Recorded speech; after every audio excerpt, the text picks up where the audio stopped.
वैदिक पंचांग के अनुसार 26 नवंबर को उत्पन्नना एकादशी है। यह पर्व हर वर्ष मार्गशीर्ष माह के कृष्ण पक्ष की एकादशी तिथि को मनाया जाता है। एकादशी के दिन चुपचाप गाय को खिला दें।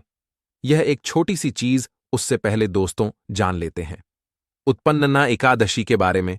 सूर्य जब एक राशि से दूसरी राशि में प्रवेश करते हैं तो ज्योतिष में इस घटना को राशि परिवर्तन या किस्मत चमकाने वाली घटना कहते हैं। हर महीने एकादशी का पर्व आता है, लेकिन नवंबर महीने में आने वाली होती है। इस दिन सूर्य धनु राशि के निकट कर कुंभ राशि में प्रवेश करता है। आइए जानते हैं साल 2024 में उत्पन्नना एकादशी कब है। स्नान दान मुहूर्त महत्व। साल 2024 में देव उठनी का एकादशी 26 नवंबर 2024 को मनाई जाएगी। इस दिन पवित्र नदी में स्नान के बाद सूर्य पू करने वालों को आरोग्य, धन, सुख, समृद्धि और अक्षय पुण्य आन प्राप्ति होती है। कहते हैं इस दिन गुण, अन्न, वस्त्र, काला तिल आदि का दान करने वालों को मोक्ष प्राप्ति होती है। उत्पन्नना एकादशी से धरती पर अच्छे दिनों शुरुआत मानी जाती है। सूर्य के उत्तरायण से देवताओं के दिन का आरंभ होता है। धार्मिक मान्यताओं के अनुसार एकादशी के दिन स्वर्ग का दरवाजा खुल जाता है, इसलिए इस दिन किया गया दान पुण्य अन्य दिनों में किए गए दान पुण्य से अधिक फलदायी होता है। वास्तव में 26 नवंबर एकादशी के दिन अगर आप यह उपाय कर लेते हो तो आप पर मां लक्ष्मी कृपा होगी और आप धनवान बन जाओ। आप धनवान ना बने तो मुझे बताना दोस्तों, बस जो उपाय आपको बताया जाए वह उपाय कर लेना। चलिए जानते हैं। एकादशी के दिन चुपचाप गाय को खिला दें। यह एक छोटी सी चीज, रोड़पति भी होंगे, करोड़पति मिलेंगे। सभी संकट और कष्टों से मुक्ति, मृत्यु दंड का दोष तुरंत होगा खत्म। पूरे साल आपके भरे रहेंगे। अन्न धन के भंडार, यूं कहे कि आप 7 पुश्ते तक करेंगे। रुपयों पैसों पर राज। दोस्तों 7 पीढ़ियों तक बैंक बैलेंस बढ़ता चला जाएगा।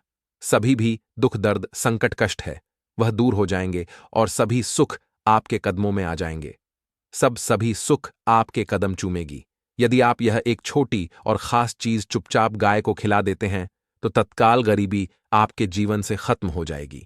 यूं कहे व्यक्ति रंग से राजा बन जाता है और 36 कोटि देवी देवताओं को धारण करने वाली गौ माता भी कृपा व्यक्ति पर आजीवन बरसती है। व्यक्ति के घर में कभी भी अन्न, धन, वस्त्र कम नहीं होती है।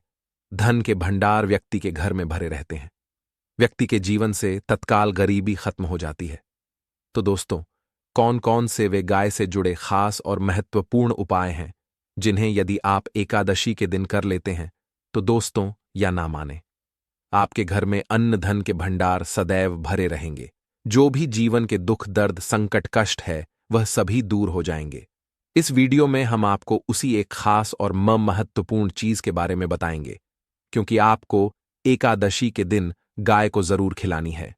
तो दोस्तों अपने फायदे के लिए पूरा वीडियो देखना। यदि आज इस वीडियो को अपने बीच बीच में से देखा, काट काट कर देखा, तो नए मानिए जीवन में आपको कभी सफलता हासिल भी नहीं होगी, क्योंकि इस वीडियो में आपको कुछ ऐसे उपाय गाय से जुड़े बताने वाले हैं जिन्हें करने से आपके जीवन के जो भी दुख, दर्द, संकट है या कामयाबी होने में कोई बाधाएं आ रही, सभी से छुटकारा मिलने वाला है। यूं कहे कि आपके जीवन में अपार धन, सुख, संपत्ति प्राप्ति हो जाएगी। कभी भी धन से संबंधित परेशानी नहीं रहेगी।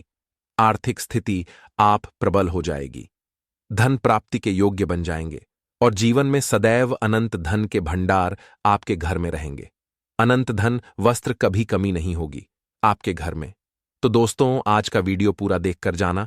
यदि आप चाहते हैं आप और आपके परिवार पर सदैव गौ माता कृपा से, आपके पितरों कृपा से, देवी देवताओं कृपा से, तो दोस्तों वीडियो को पूरा देखकर जाना। बहुत ही फायदेमंद वीडियो है।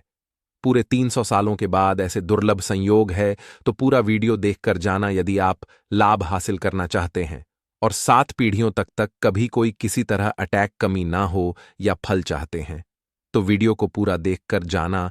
बहुत ही लाभप्रद वीडियो है आपके लिए दोस्तों वीडियो को आगे शुरू करें उससे पहले आपसे रिक्वेस्ट करते हैं कि इस वीडियो को लाइक कर चैनल को सब्सक्राइब कर देना और कमेंट बॉक्स में सच्चे दिल से जय गौ माता जरूर लिख देना, जिससे माता कृपा आपके और आपके परिवार के ऊपर सदैव बरसती रहे। और ज्यादा से ज्यादा वीडियो को शेयर जरूर करना ताकि और लोग भी इस वीडियो के माध्यम से लाभ हासिल कर सके। इन उपायों को करने से अपने जीवन में सदैव धन सुख संपत्ति प्राप्ति कर सके। तो शेयर करना ना भूले इस वीडियो को, जिससे और लोगों का भी भला हो। आपको बता दें, इस दिन तीर्थ स्नान करना बहुत ही फलदायी समझा गया है। यदि कहीं तीर्थ स्थान पर पवित्र नदी में स्नान करना संभव ना हो तो आप क्या करें? घर पर ही नहाने वाले पानी में गंगा कुछ बूंदे डालकर स्नान कर लें। और साथ ही साथ यदि आप स्नान आदि से निवृत्त हो जाएं, सर्वप्रथम तो अपने घर के पूजा स्थान को साफ कर वहां पूजा पाठ करें। आप और पितरों के निमित्त तर्पण, पिंडदान तो आपसे बने अन्न धन वस्त्र दान जरूर करें। और इस एकादशी के दिन दान करने से सभी मनोकामनाएं पूर्ण हो जाती हैं। एकादशी के दिन विशेषकर पूर्वजों पूजन के लिए बहुत ही शुभ फलदायी समझा गया है। मकर संक्रांति के दिन पिंड दान करने से पूर्वजों आत्मा को शांति मिलती है और उनको मोक्ष मिलता है। और आपको बता दें, इस बार जो इस दिन मार्गशीर्ष पूजा के साथ साथ हनुमान जी मंगल देवता और भगवान शिव ना भी पूजा जरूर करनी चाहिए। आपको बता दें कि इस दिन यदि आप हनुमान जी और मंगल देवता भगवान शिव पूजा करते हैं तो मंगल का ग्रह जनित 2 दोष भी दूर हो जाता है। व्यक्ति के जीवन में धन सुख संपत्ति प्राप्ति हो जाती है। समस्त मनोकामना व्यक्ति पूर्ण हो जाती है। और दोस्तों, साथ ही साथ अब बात करें आपको उस दिन, मतलब यह जो एकादशी के दिन है, इस दिन आपको एक उपाय तो जरूर करना है। गाय का उपाय बताने से पहले एक उपाय आपको बता दें। इस उपाय को जरूर दूर करें। क्या करें कि शाम के समय पीपल के पेड़ के नीचे आपको सरसों का चौमुखी दीपक, आटे का दीपक बनाना है। चौमुखी, उसमें आपको कलावे बां लगाकर सरसों के तेल दीपक जला देना है और बीच में 2 साबुत फूल वाले लौंग भी डाल दें। फिर देखिए कैसे चमत्कार आपके जीवन में होता है। शाम के समय जलाकर उसे छोड़े, मनोकामना मांगकर। दोस्तों, 11 दिनों के आप वह मनोकामना पूर्ण ना हो जाए तो हमें बता देना। बहुत ही प्रभावशाली उपाय बताया मैंने आपको, बहुत ही दुर्लभ से दुर्लभ है। इस बार नए वर्ष के उपाय को जरूर करें। यह उपाय जो है बहुत ही आपको लाभ देगा। और अब बात करें गाय से जुड़े कौन कौन से उपाय आपको इस दिन, मतलब गाय से जुड़े उपाय जिन्हें करने से व्यक्ति को 7 पीढ़ियों तक बैंक बैलेंस कमी नहीं होती, दुख दर्द संकट कष्ट दूर हो जाते हैं और सभी सुख व्यक्ति के कदमों में आ जाते हैं। कदम चूमती है, सभी सुख और घर में धन के भंडार सदैव भरे रहते हैं, कोई कमी नहीं होती। किसी तरह कौन कौन से उपाय ध्यान से सुनना, जिस तरह बताएं उसी तरह इन उपायों को आपको करना है। तो चलिए शुरू करते हैं। कौन कौन से गाय से जुड़े उपाय हैं? प्रभावशाली चमत्कारिक उपाय है जो कि आप किस्मत को चमका देंगे। एकादशी से आपको लाभ शुरू करते हैं। दोस्तों, सनातन परंपरा में गाय, गंगा और गायत्री का बहुत ज्यादा धार्मिक महत्व है। मान्यता है कि गौ माता के शरीर पर 3 कोटि देवी देवताओं का वास होता है। गौ माता पूजा करने वाले जातक पर इन सभी देवी देवताओं कृपा बरसती है। गौ सेवा से न सिर्फ इस जन्म के बल्कि पूर्व के भी दोष दूर हो जाते हैं। गाय से हासिल पंचगव्य का उपयोग जरूर शामिल करें, क्योंकि पंचगव्य के बिना कोई भी पूजा पाठ और हवन सफल नहीं होता। या दोस्तों, गौ कृपा पाने के लिए प्रतिदिन सप्ताह अथवा महीने में परिवार समेत एक बार गौशाला जाने का नियम जरूर बनाएं और वहां गायों को हरा चारा जरूर खिलाएं। इससे आपको शुभ फलों प्राप्ति होगी और साथ ही साथ गौ सेवा और गौ पूजा से 9 ग्रह शांत हो जाते हैं और इनसे जुड़े दोषों का निदान हो जाता है। गर्मियों में गौ माता को पानी पिलाएं और सर्दी में गौ माता को गुड़ जरूर खिलाएं। ध्यान रखें कि गर्मियों में गाय को गुजिया। अनेक देवी देवता को अपने ने शरीर पर धारण करने वाली गौ माता से जुड़े कई शुभ और अशुभ संकेत भी होते हैं।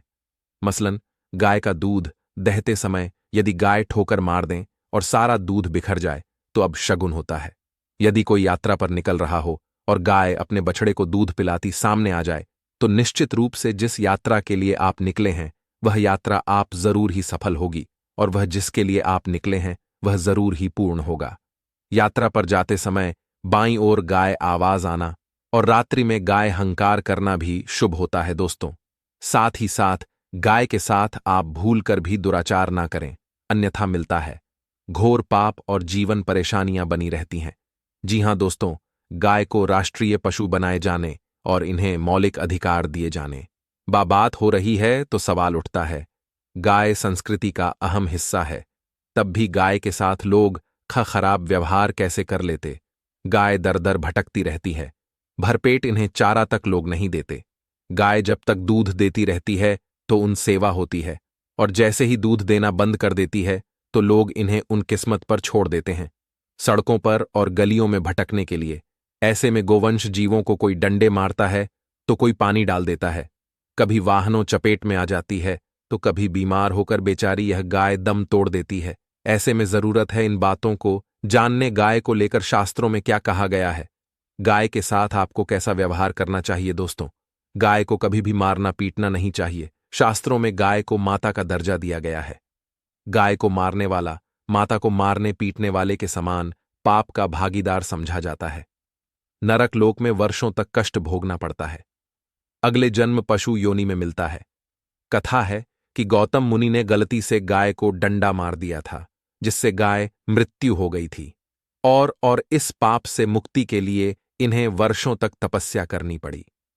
भगवान श्री कृष्ण जी ने बैल स्वरूप में आए वृद्धाश्रम का वध कर दिया था, जिससे मुक्ति के लिए भगवान श्री कृष्ण को संपूर्ण तीर्थों को एक कुंड में बुलाना पड़ा, और इस कुंड में स्नान से वह पाप मुक्त हो गए थे। दोस्तों, साथ ही साथ पानी पी रही गाय को भगाते हैं। वे घोर पाप के भागी बनकर नरक भोगते हैं, ऐसा पुराणों में बताया गया है। जबकि जो लोग गाय के लिए प्याऊ और चार बनवाते वह माह भाग्यवान होते हैं। ऐसे लोग घोर पाप से मुक्त होकर स्वर्ग पा जाते हैं और बड़े ही धनवान कुल में जन्म लेकर सुख भोगते हैं। और साथ ही साथ आराम कर रही गाय को कष्ट देकर कभी भी उठाना नहीं चाहिए। कहते हैं कि जिस स्थान पर गाय बैठी है वहां से नकारात्मक ऊर्जा खत्म हो जाती है। गाय के बैठने जगह को जो लोग नियमित साफ रखते हैं वह जन्म में किए गए जाने अनजाने में पापों से मुक्ति हो जाती है और गोलो लोक में थान पाते हैं। गाय को डंडा मारकर उठाना, पानी डालकर उठाने से मनुष्य पाप का भागी बनता है और अगले जन्म में उसे दर दर भटकना पड़ता है। और साथ ही साथ शास्त्रों में बताया गया है कि गाय का दूध उसके बछड़े के लिए होता है। गाय के बछड़े से बचा हुआ दूध ही मनुष्य को लेना चाहिए, परंतु कुछ लोग एक बार गाय को दूध लेने बाद फिर से बछड़े के लिए बचा हुआ दूध भी धो लेते हैं। ऐसा करना घोर पाप कहाँ जाता है। ऐसे दूध को धोने वाला और ग्रहण करने वाला दोनों ही पाप के भागी बन जाते हैं। दोस्तों, साथ ही साथ शास्त्रों में कहा गया है कि गोवंश मतलब गाय और बैल के पीठ पर नहीं बैठना चाहिए। इन पीठ पर बैठने से महापाप लगता है। ऐसे लोगों को नरक और यातना भोगनी पड़ती है। एकमात्र देव के अंश के उत्पन्न नंदी ही गोवंश है, जिस पर स्वयं महादेव और महादेवी सवारी करती हैं, क्योंकि नंदी ने स्वयं अपनी इच्छा से महादेवी सवारी बनना स्वीकार किया था। और साथ ही साथ शास्त्रों में गाय के दान को बहुत ही महत्व दिया गया है। परंतु ऐसे गाय का दान कभी नहीं करना चाहिए जो बूढ़ी और बीमार हो। कठोपनिषद में नचिकेता कथा भी इस संदर्भ में है कि जिस नचिकेता ने पिता द्वारा बूढ़ी गाय को दान करने पर आपत्ति जताई थी। दूध देने वाली और बछड़े सहित जो लोग का दान करते हैं वह महान पुण्य को हासिल करके स्वर्ग में स्थान पाते हैं। दोस्तों, साथ ही साथ सूर्य चंद्र मंगल शुक्र युक्ति राहु से हो तो मार्गशीर्ष दोष होता है। यह भी मान्यता है कि सूर्य का संबंध पिता से एवं मंगल का संबंध होने के कारण सूर्य यदि शनि राहु या केतु के साथ स्थित हो या दृष्टि संबंधी हो तथा मंगल युति राहु या केतु से हो तो मार्गशीर्ष दोष होता है। इस दोष से जीवन संघर्ष मम बन जाता है। मार्गशीर्ष दोष हो तो गाय को प्रतिदिन या किसी भी एकादशी को या किसी पूर्णिमा के दिन, अमावस्या या किसी भी खास दिन पर रोटी गुड़ चारा खिलाने से मार्गशीर्ष दोष खत्म जाता है। साथ ही साथ गाय पीठ पर जो कूबड़ बना होता है वह बृहस्पति गुरु है। अतः जन्मपत्री में यदि बृहस्पति अपनी नीच राशि मकर में हो या अशुभ शिवलिंग में जा रहे हो और सामने से गौमाता आती हुई दिखाई दे तो गौमाता को अपनी दाहिनी ओर से जाने देना चाहिए। आप यात्रा जरूर ही सफल होगी और जिस घर में गाय होती है उसमें वास्तु दोष स्वतः ही खत्म हो जाता है। और साथ ही साथ आपको बता दें कि गाय को आप भी रोटी बनाएं, प्रतिदिन ताज़ी रोटी ही बनाएं। गाय को अगर आपने रोटी बनाई है तो कोशिश करें कि उस रोटी को आप तुरंत ही गाय को दे दें। अगर आप उस रोटी को रख दें और उस रोटी को अगले दिन देंगे तो वह रोटी बांसी मानी जाएगी। गाय को कभी भी बांसी रोटी ना दें, इससे घर में नकारात्मक ऊर्जा वास करती है और जो भी काम आपके बनने वाले होंगे वह काम भी आपके बिल्कुल भी नहीं बनेंगे। इससे आपके घर में हमेशा दर्द देवता का वास रहेगा और आप जिस भी काम को करेंगे उस काम में आपको हमेशा असफल ही हाथ लगेगी। इसीलिए कोशिश करें, गाय को रोजाना ताज़ी रोटी बनाकर खिलाएं और रोटी को बिल्कुल ना रखें। बांसी रोटी गाय को ना दें और साथ ही साथ सड़ी गली चीजें गाय को नहीं खिलानी चाहिए। घर में कोई फल है, कोई सब्जी है, सड़ जाए तो लोग क्या करते हैं? गाय को देते हैं। ऐसा नहीं करना चाहिए। ऐसा करने से यदि आप गाय को खिलाते हैं तो आप पाप के भागी बन जाते हैं। आप बिल्कुल सड़ी गली चीजें गाय को ना खिलाएं और साथ ही साथ एकादशी पर आटे 11 लोहियां बनाकर उनके ऊपर हल्दी लगाएं। इसके बाद गाय को खिलाएं। हर एक लोही को खिलाते समय गाय के सिंह आपके जीवन में खुशियां ही खुशियां होंगी। और एक बार एकादशी पर आप 7 बार गाय परिक उत्पन्ना भी कर लें तो आपके समस्त काम होंगे। और एकादशी पर साथ ही साथ आप गाय को जब भी रोटी दे, रोटी पर या तो आप थोड़ी हल्दी लगा लें या थोड़ा गुड़ रख लें। अगर गुड़ ना हो तो आप थोड़ा घी रख सकते हैं। दोस्तों, तो गाय को कभी भी सूखी रोटी ना खिलाएं। सूखी का मतलब गाय को रोटी खिलाए, उस पर कुछ ना कुछ रखकर खिलाएं। हल्दी रख ले, गुड़ रख ले, मिश्री घी या जो भी रख ले, मतलब खाली नहीं खिलानी है। इतना करने मात्र से आपके जीवन के सभी दुख दर्द समाप्त हो जाए। दोस्तों, यह थे गाय से जुड़े कुछ महत्वपूर्ण उपाय, कुछ बात जिन्हें आपको ध्यान में जरूर रखना है। दोस्तों, चैनल को सब्सक्राइब करना बिल्कुल भी नहीं भूलना। कृपया आप चैनल को सब्सक्राइब जरूर करें